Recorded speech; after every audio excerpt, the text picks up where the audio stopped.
What's that landscape of idyllic valleys nestled on the Pyrenees mountain range? Is it a Spain? Is it a France? No, it's the 16th smallest country in the world, the Principality of Andorra. Join me today in Geographics as we explore some useful and pointless facts about this charming country. We're going to learn about Andorra's unique system of government, its history, and about that one time when a con artist became its king.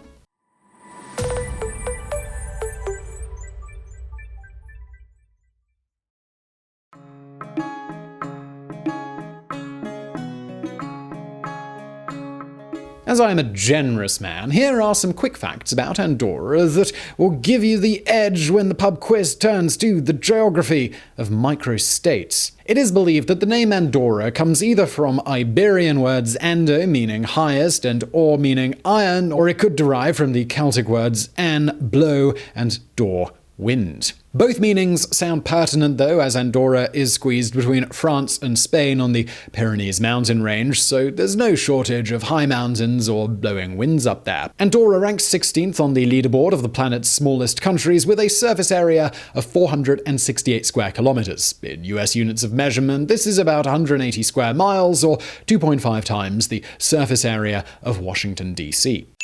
The population of Andorra is the 11th smallest in the world, with about 86,000 inhabitants. In US units of measure, this is about, well, it's still 86,000 inhabitants, of course. It's about 4,000 more people than the number of spectators that can fit in the FedEx Stadium in Washington, D.C. The most densely populated city in this principality is its capital, Andorra la Vella, with 28,000 inhabitants. This is the highest capital city in Europe, enjoying a stunning view from an elevation of 1,023 meters. It may be the altitude and the fresh air that boosts the health of Andorrans, who can boast the 8th highest life expectancy in the world. They can also lay claim to being one of the safest nations in the world, as violent crimes are virtually non-existent. Now, these 86,000 Andorrans, if you compare them to the world's population of 7 billion, they make up a tiny 0.001%, 1/1000th of 1% of human life on Earth. If I apply the same percentage to the number of subscribers on this channel at the moment, I get 1.47 people.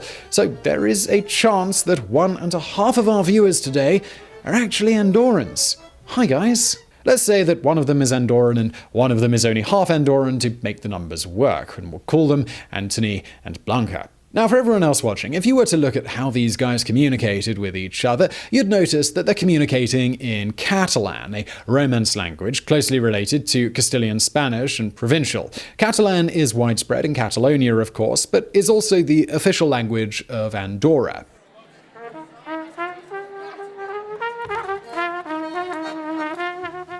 Anthony, Blanca, and their friends and families enjoy quite a high GDP per capita of about $50,000. This ranks Andorra as the 32nd place for the highest GDP per head. For comparison, France sits at number 40 and Spain at number 49. Until about the mid-20th century, the Andorran economy was based on transhuman shepherding and the breeding of cattle and horses. Andorrans also grew some tobacco, while agriculture was oriented to the production of cereals, potatoes, and garden vegetables. Today, agriculture has almost completely disappeared, with the only exception being tobacco, and a lot of it. Its production has increased threefold since the early 1970s. Coupled with enormous quantities of imported tobacco, this production feeds a strong cigarette industry, as well as smuggling to France and Spain. Tourism is also exceptionally strong. Andorra has the highest rate of tourists to locals in the world, but more on that in a little bit. What is perhaps the best-known activity in the Andorran economy is the banking sector, because of the nation's status as a tax haven. For those of you who are not familiar with this term, it's basically a territory which allows an individual and a business to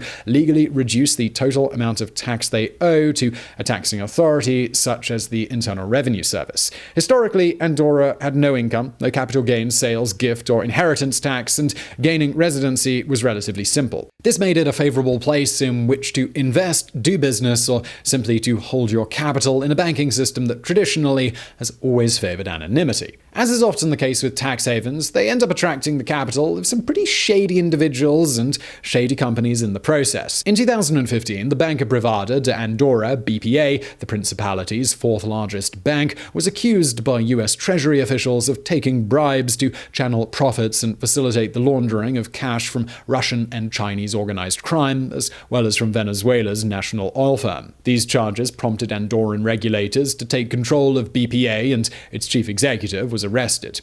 Era necessari i era imprescindible actuar de forma responsable. This was the first step in a move towards more transparent banking.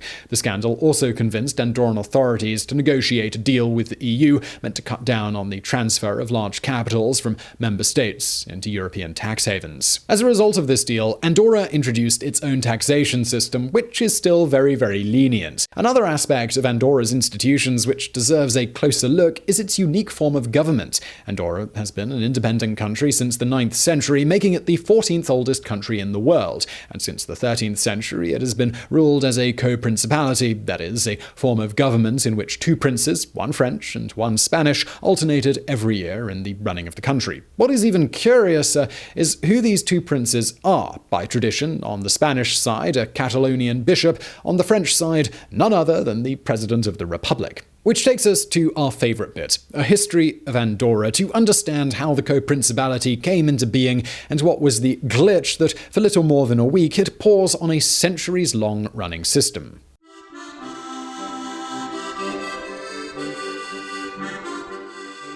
The first settlements in the territory of Andorra date back to the Ice Age, but larger and more organized dwellings were only established between 3500 and 2000 BC. These early inhabitants used bronze tools, worshipped the spirits of nature, forests and lakes, and constructed megaliths and dolmens. These communities may have traded with other people from the valleys below the Pyrenees, as proven by the presence of Iberian coins, unless of course the early Iberians went up there as part of a tax avoidance scheme. But let's fast forward a few centuries until that bitter conflict that was the Second Punic War. One of the war's aims for both parties, the Romans and the Carthaginians, was the control of the Iberian Peninsula. Roman general Scipio eventually defeated his counterpart Hannibal, and so also the tiny Andorran communities became yet another dominion in the Roman Republic. If Andorrans were scripted by Monty Python, they may have asked themselves, what have the Romans ever done for us? And the answer would be, well, they gave us a new language, new laws, advanced agricultural tools and techniques, resulting in larger and better harvests. So there's that, not exactly a bad deal. Andorra was a part of the Roman Republic and later the Empire until 1414, when the country came under the control of a German Visigoth tribe that founded their kingdom in southern France and in Spain. Now let's pretend that for the next 3 centuries, Andorrans lived in a quick montage of everyday events with an energetic soundtrack signifying the passage of time. Easy enough. Then, in the 8th century, the Visigoth state was overrun by a determined foe, the Islamic Umayyad Caliphate, whose armies had invaded Spain from northern Africa. The Umayyads did not stop in Spain. They had their sights on France too. The shortest path to get there? Well, yes, that was Andorra. As a memento to the Umayyad invasion, a Moorish tower still stands in Ordino, a 90-minute walk north of the capital, Andorra la Vella. And now imagine that the montage has turned into a scene in super slow motion, where two powerful armies are charging at each other to the tune of an epic symphony. It's October the 10th, 732, the day when the Muslim expansion into France and Europe was halted by Charles Martel at the Battle of Tours. According to legend, several thousand Andorrans had joined the fight at the side of the Franks, led by one Mark Almagarba. But it's widely accepted that all Andorrans numbered between 4,000 and 6,000 at that time, so unless infants and grandparents were also charging into battle, I'm going to call fem bovins on that one. Anyhow, in Andorra, 10 years after the battle, Charles's grandson was born, also called Charles or Karl, later known as the Emperor Charlemagne. As a sign of gratitude, Charlemagne proclaimed Andorra an independent nation whose citizens were protected under his favour. The state of Andorra was founded as a buffer for the protection of the Frankish Empire from the Arabic invaders. This independence was further ratified by Charles's son and successor, Louis the Pious, in 819. But when the Frankish Empire collapsed in 843, Louis's son, called Charles the Bald, handed over Andorra to Suna I. He was the Count of Sardinia and of Urgell, a Catalonian town some 85 miles, 135 kilometers south of Andorra. And so Andorra remained under the Counts of Urgell until 1133. Then things became complicated, so allow me to simplify them a bit. In 1133, the then Count Ermengol VI needed to raise some bezants, or doubloons, or whatever type of cash they used in northern Spain at that time. So he sold the rights for the eternal usage of the Andorran valleys to the local bishop Berenguer. The citizens of Andorra were obliged to pay annual tribute to the bishops of Urgell from then onwards. Now, these bishops collected taxes coming from wealth generated by the Andorran valleys, right? But the actual ownership of the valleys was in the hands of a noble family, the Caboets. They had earned this ownership by volunteering to defend the valleys under an oath of allegiance to the bishops. But let's turn the page to more than a century later in 1257. After a series of marriages between the Caboets and noble families from southern France, the ownership of Andorra was in the pockets of Count Roger Bernard de Foix. This de Foix was one of the most powerful lords in southern France and failed to see why he had to pay taxes to some bishop 85 miles south of his valleys. The bishop, Pedro de Castrobono, was not a cheerful chappy as a result, and he brought in the Lord of Aragon to settle the dispute. It looked like it might become bloody. The Count and the bishop were forced to sign a treaty on September 8, 1278, which sanctioned a double suzerainty over Andorra. In other words, the Count and the bishop had to live outside of Andorra and appoint vicars to administer these territories. In even years, the bishop would appoint a vicar. In odd years, it was the Count's turn. Andorrans were obliged to pay tributes to whichever vicar was in charge. 10 years later, a second treaty was signed, according to which Andorra had to pay an additional tribute to Spain and France, 430 pesetas and 960 francs correspondingly. These two treaties are known as the First and Second Acts Parage, and they're still valid up to this very day. It may sound that Andorrans were troubled by excessive taxation, but this system of paying tributes to the larger neighbours and of alternating leadership, it was what guaranteed their independence. As of today, the successors of the bishops of Urgell are still considered one of the co-princes of Andorra, while the rights of the Counts de Foix were transferred to the King of Navarra, then to the King of France, and finally to the President of the French Republic. In later centuries, Andorra managed to keep its independence from powerful neighbours on both sides of the Pyrenees. Andorrans enjoyed the benefits of a neutral state. They didn't serve in the army, didn't pay military contributions, and took profit from free transfers of goods through the Pyrenees. The upheaval caused by the French Revolution from 1789 onwards caused some concerns to the inhabitants of the valleys when King Louis XVI was executed in 1793. The revolutionary government revoked the Act Parage, effectively renouncing their participation in the co-principality, leaving Andorra open to an excessive influence from Spain. In 1806, after Napoleon had taken charge as emperor, Andorrans petitioned him to revive the Act Parage. This would have secured their independence. Napoleon agreed, noting that Andorra is a political curiosity that needs to be preserved.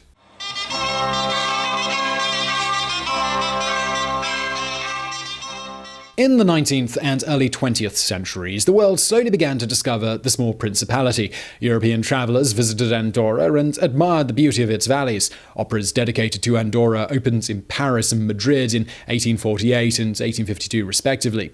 In 1911, the first motorway connected the country with the city of La Seu d'Urgell on the Spanish side of the border. At the outset of World War I, Andorrans made another effort to be noticed by Europe and formally declared war on Germany. They sent exactly 0 troops to the front, which may explain why the Treaty of Versailles forgot to mention Andorra in its peace settlements. As a result, Andorra technically remained at war with Germany until 1957, when somebody finally noticed and put an end to that seemingly endless conflict. Luckily, the Andorrans didn't send any soldiers, otherwise some poor sod would be waiting in some muddy trench on the Marne, cursing in Catalan. In September of 1921, Andorrans reinvigorated their patriotic sentiments by inaugurating their national anthem at a religious ceremony. This is a remarkable anthem. It's called the Great Charlemagne, or in other words, the Great Charles the Great. And it goes like this: 1, 2, 3, 4, DBDGGAABAGBB.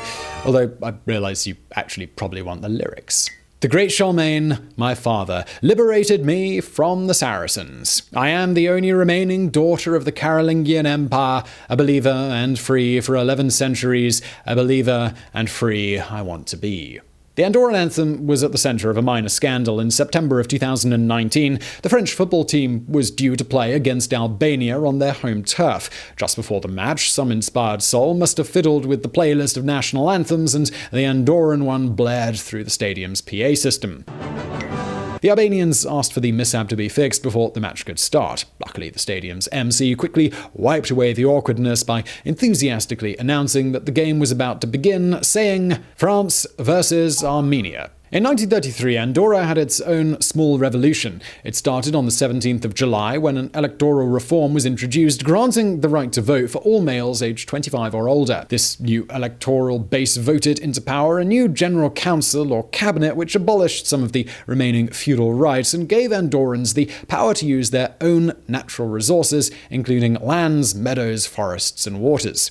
This was a revolution because, surprisingly, up until then, the Spanish bishops and the French government still held those rights of usage. While there was no opposition from Spain, France considered briefly occupying the Principality, but eventually relented. Soon after this revolution was over, though, Andorra would have to face its own coup d'etat.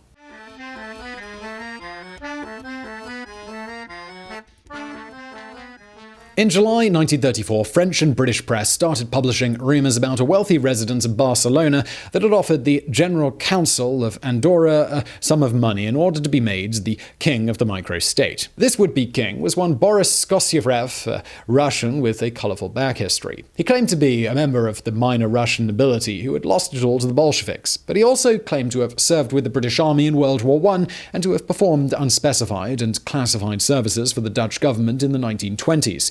These services had earned him the title of Count of Orange. What he always forgot to mention, though, is that in 1919 he had been arrested in London and subsequently expelled from Britain as he was found guilty of forging cheques. The details of what happened in Andorra are sketchy. The simplest version goes that this spy/conman/aristocrat had already met with the General Council in May, presenting a document outlining reforms to modernize Andorra. He wished to make of the valleys a new Monaco or a new Luxembourg with an economy founded on gambling and tax exemption. Boris was promptly booted out of Andorra. Relocating to Catalonia, he made contact with the legitimists in the south of France, i.e. monarchists who wanted to install Jean Orléans, the Duke of Guise, as the King of France. We can only presume that thanks to the legitimists' cash and support, he was able to make a new bid on the 6th of July. He proclaimed himself King Boris of Andorra, regent for His Majesty, the King of France, Jean d'Orléans. This time, the General Council accepted what was virtually a coup d'etat, and on the 8th of July it ratified the king's appointment, 23 votes for, only 1 against. Boris must have felt immediately bored of his new position because on the 12th he declared war on the Bishop of Urgell, whose name you can read below. It sounds crazy, but this means that formally for some days Andorra was fighting a war on 2 fronts against the Diocese of Urgell and Germany. Boris also found time to issue a new constitution, which contained 17 articles, the longest of them being under 30 words.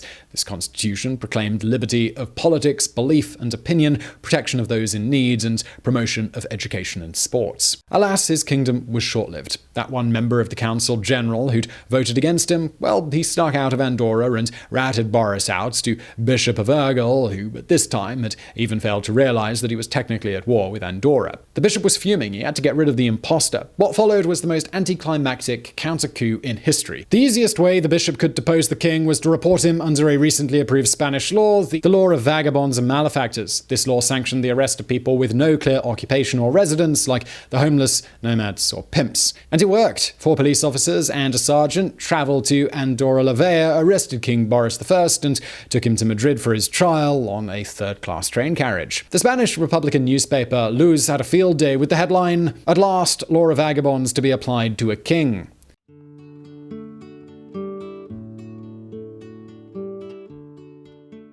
When the Spanish Civil War broke out in July 1936, the French government was concerned about the conflict spreading into Andorra. That is why they dispatched a small force to occupy the valley. The French soldiers remained until June 1940, when the German invasion prompted Paris to recall them. During World War II, Andorra maintained a neutral position, though it did shelter many refugees from German-occupied France. This neutrality was supported by the Vatican and its ambassador in Madrid, who interceded with Francisco Franco and Philippe Pétain to avoid an occupation of the tiny state. In the post-war years, Andorra thrived. Its population surpassed the 12,000 mark in 1964, while the economy grew thanks to tourists enjoying the national sport, skiing. More than ever before, the country shed its state of isolation from previous centuries, as well as the last remaining vestiges of feudalism. On March 14, 1993, a referendum gave Andorra its current statute, that of a sovereign parliamentary co-principality, meaning that the co-princes remain heads of state, but the executive function is carried out by a local government. In July of the same year, Andorra became a member state of the UN and stopped imposing taxes on goods coming from EU countries, although it never formally became a part of the Union. By 1997, Andorra had become a significant tourist and trading center in Europe, helped in no small measure by the absence of direct taxes in the country.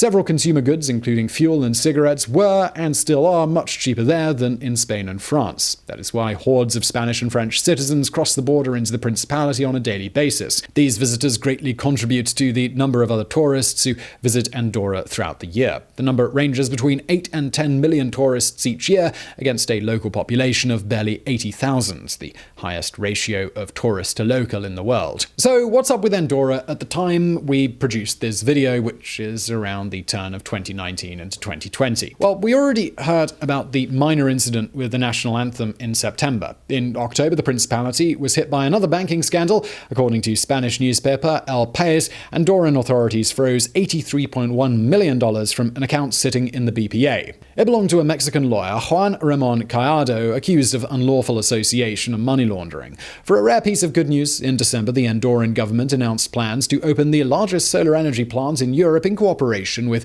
the energy company Endesa. This will produce almost 1.6 million megawatts of clean electricity and completely replace the current power plants that are fueled by coal. As is often the case, the littlest guy in the room has produced a great example to be followed by the bigger players in the international community. So yes, Andorra. It's a country rich in history, nature, and culinary delicacies. Today we focused on what we believed were some of its most interesting facets, and, well, I hope you'll give us a thumbs up below for that. Also, please do subscribe to this channel if you found this video interesting. We put out new videos twice per week. Also, why not check out our sister channel mentioned in the video today? That's Geographics. You will find that linked to below. And as always, thank you for watching.